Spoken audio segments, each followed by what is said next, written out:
let's talk about WLD coin or Worldcoin price prediction. In the last video, I gave a long and short scenario. It went really well. So now we're looking to take shorts, especially at 91.6.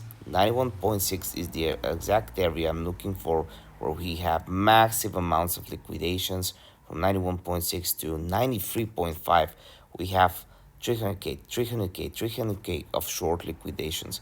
So 91.6 to here is a very nice and beautiful area to start adding my shorts. I'm not biased until then. It will be very good if we break the 200 EMA and then we'll target the 200 EMA at least, but maybe even lower. If we just break the retest, it will go lower to the VWAP, which might be around 87 cents at this time. As I promised, this is an OBS video, so hit the like button.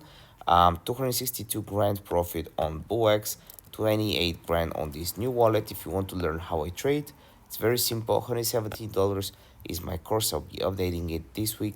I also have a Signals chat in the link in the description down below that you can join to follow my calls. See you next video.